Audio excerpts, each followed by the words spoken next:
La cámara de vigilancia marcaba las 3:12 de la madrugada, cuando ella apareció por última vez. Caminó descalza por el pasillo, giró el rostro hacia una puerta cerrada y se detuvo como si hubiera escuchado a alguien llamarla desde dentro de la pared. 3 segundos después, la imagen se llenó de interferencias. Cuando regresó la señal, la casa seguía intacta. Las ventanas halladas, las puertas cerradas, los guardias en su sitio, pero ella ya no estaba. Y nadie pudo explicar cómo una persona desaparece de una casa vigilada las 24 horas sin dejar una sola huella. La mansión se alzaba en las afueras de la ciudad como un animal dormido. Grande, silenciosa, orgullosa. De día parecía una residencia elegante de otra época. De noche, bajo la luz amarilla de los faroles y el reflejo frío de las cámaras, se transformaba en algo distinto. Un lugar donde el lujo no tranquilizaba. Un lugar donde el silencio parecía obedecer órdenes. Allí vivía Elena Valcárcel, una de las mujeres más ricas y herméticas del país. Nunca daba entrevistas, nunca acudía a eventos sin previo aviso, nunca caminaba sola. Después de haber recibido amenazas durante años, convirtió su casa en una fortaleza. 12 cámaras activas en todo momento, alarmas en cada acceso, sensores en puertas y ventanas, 2 vigilantes dentro, 2 fuera. Un sistema privado de monitoreo conectado directamente con una sala de control en la planta baja. Entrar era difícil, salir sin ser visto, imposible. Y sin embargo, una noche de otoño, Elena desapareció. Todo empezó con algo demasiado pequeño para parecer importante. Un sonido. Eso diría después el guardia del turno nocturno. Un golpe seco en alguna parte del segundo piso. No un estruendo, no un grito. Apenas un ruido leve, como si un mueble antiguo se hubiera acomodado solo sobre la madera. El guardia miró la pantalla número 7. El pasillo este, vacío. Pantalla 8. La antesala del dormitorio principal, vacía. Pantalla 9. La galería privada, vacía. Luego vio a Elena en la pantalla 10. Iba envuelta en una bata oscura, caminando lentamente, descalza, con la mirada fija en el fondo del corredor. No parecía asustada, parecía atraída, como si supiera exactamente a dónde iba. Eso fue lo primero que desconcertó a todos, porque Elena no improvisaba nada. Su rutina era tan rígida como la seguridad que la rodeaba. Cenaba a la misma hora, leía en el salón azul, se retiraba antes de medianoche y nunca salía sola de su dormitorio en la madrugada. Pero esa noche lo hizo. La cámara la siguió mientras avanzaba por el corredor cubierto de retratos familiares.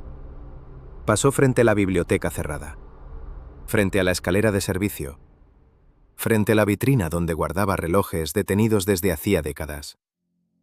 Entonces se paró frente a una pared revestida de madera oscura. No había puerta visible, no había nadie con ella. Elena alzó ligeramente la cabeza, como si oyera un murmullo al otro lado. Luego la imagen comenzó a vibrar. Apenas un parpadeo, un temblor electrónico de 3 segundos, y desapareció.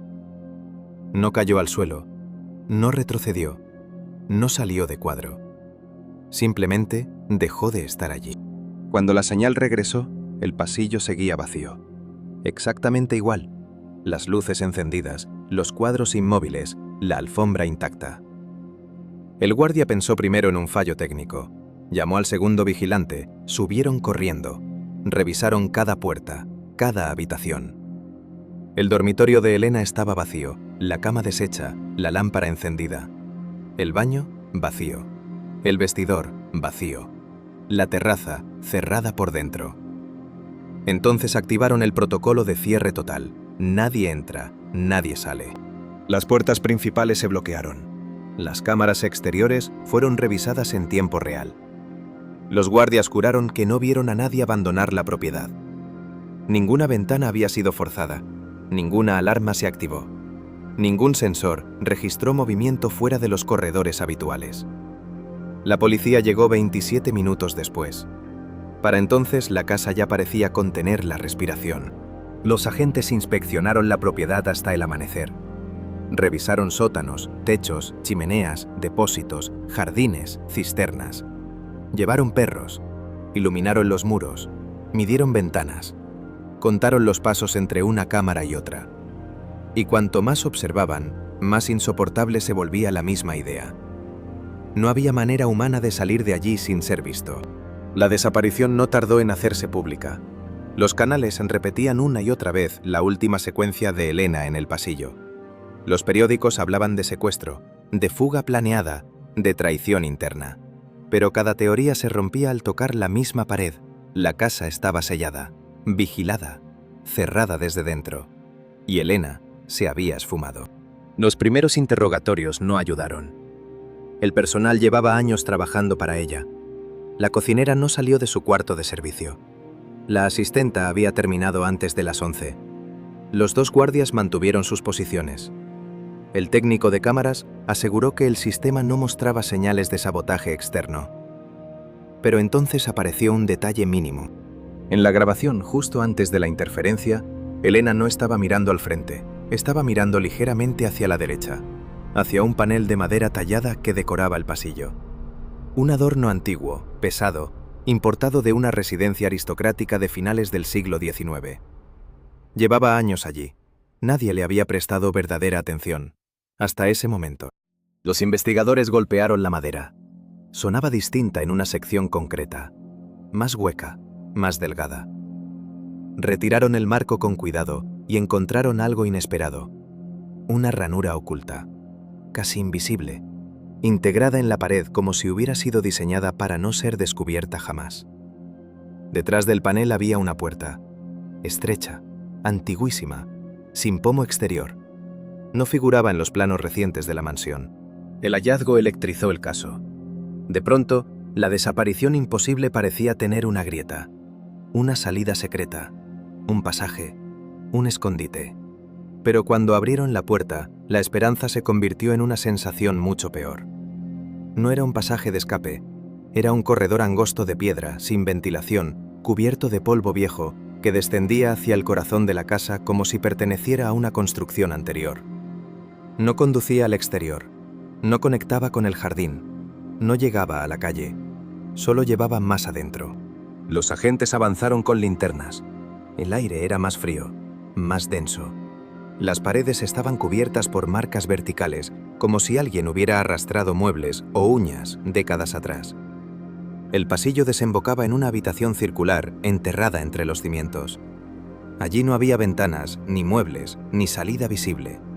Solo una silla de hierro, una mesa pequeña y una lámpara antigua desconectada desde hacía años. Y sobre la mesa, una nota. No tenía fecha, no tenía firma, solo una frase escrita con tinta ya desvaída. Si alguien entra, ya es demasiado tarde. La noticia del cuarto oculto desató otra ola de especulaciones. Algunos afirmaron que Elena conocía la existencia de ese lugar y lo había usado como refugio privado. Otros dijeron que alguien dentro de la casa había esperado el momento para llevarla allí. Pero ninguna teoría explicaba lo más inquietante. El polvo del corredor estaba casi intacto. No había huellas recientes, ni de Elena ni de otra persona. La habitación secreta parecía cerrada desde hacía muchísimo tiempo, y aún así, la nota estaba allí. Los investigadores empezaron entonces a excavar en la historia de la mansión. Descubrieron que antes de pertenecer a la familia Valcárcel, la casa había sido reformada varias veces. A finales del siglo XIX, perteneció a un industrial obsesionado con el aislamiento y el control.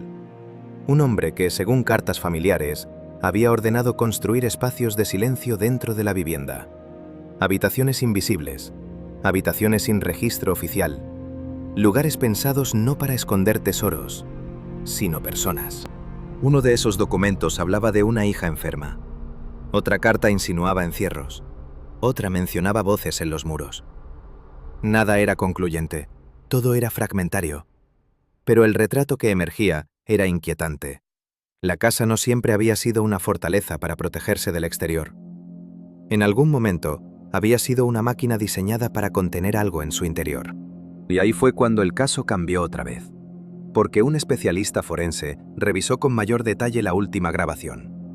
Amplió la imagen, redujo el ruido, estabilizó la interferencia. Lo que encontró no resolvió el misterio, lo volvió peor. Durante la distorsión de 3 segundos, La silueta de Elena no se desvanecía sola. Había otra forma frente a ella, muy tenue, casi fundida con la madera del panel. Una sombra vertical, alta, inmóvil, como la figura de alguien esperando al otro lado de una puerta que no debería haber estado abierta. La policía mantuvo ese dato en secreto, pero dentro de la investigación comenzó a circular una pregunta insoportable. ¿Y si Elena no estaba sola en esa casa? No sola esa noche, no sola nunca. Los guardias fueron interrogados de nuevo. Uno de ellos confesó algo que había callado por miedo a parecer ridículo. Algunas madrugadas, entre las 3 y las 4, las cámaras del pasillo este sufrían pequeñas interferencias. Nunca duraban más de 1 o 2 segundos. A veces, al revisar la señal congelada, juraba ver una puerta entreabierta donde en realidad solo había pared. Pensó que era un fallo de la instalación. No lo reportó. La asistenta, por su parte, admitió que Elena le había pedido varias veces que no limpiara cierta zona del corredor. «No muevas los cuadros de ese lado», le decía, «y si escuchas golpes no abras nada». ¿Por qué una mujer obsesionada con el control temería una parte específica de su propia casa? La respuesta jamás llegó. 3 semanas después, cuando el caso comenzaba a pudrirse entre teorías, ocurrió algo final. Algo pequeño. Algo casi cruel. A las 3:12 de la madrugada, exactamente la misma hora de la desaparición, la cámara 10 volvió a registrar una interferencia. Esta vez no había nadie en el pasillo, solo la pared revestida de madera. La imagen tembló durante 2 segundos, y cuando se estabilizó, había algo nuevo sobre la alfombra. Un objeto. Los investigadores subieron de inmediato. Encontraron una llave antigua, ennegrecida por el tiempo, colocada en el centro del pasillo, como si alguien la hubiera dejado allí con cuidado. No coincidía con ninguna cerradura actual de la casa, pero sí con una de las antiguas puertas ocultas halladas en los cimientos. La abrieron una vez más. La habitación circular seguía vacía. La silla de hierro en su sitio, la mesa en su sitio, la nota en su sitio. Y sobre la pared del fondo, donde antes no había nada, apareció una segunda frase arañada sobre la piedra. No estaba escrita con tinta, parecía marcada a pulso, con algo afilado. Nadie la había visto en la primera inspección. Decía solo esto. Ella tampoco salió. Desde entonces, la mansión continúa cerrada. Las cámaras siguen grabando. Los dueños legales cambiaron, pero nadie quiso vivir allí mucho tiempo. Algunos trabajadores aseguran que a ciertas horas puede verse una luz débil en el corredor este. Otros afirman que el sistema de vigilancia aún registra interferencias a las 3:12, incluso cuando el pasillo está completamente vacío. Y la pregunta sigue ahí, suspendida en la oscuridad de esa casa vigilada. No cómo desapareció Elena, sino algo peor. Si nunca salió, entonces quizá la verdadera tragedia no fue que alguien desapareciera en una casa sellada. Quizá fue descubrir que la casa había estado guardando sitio para ella desde mucho antes de que llegara.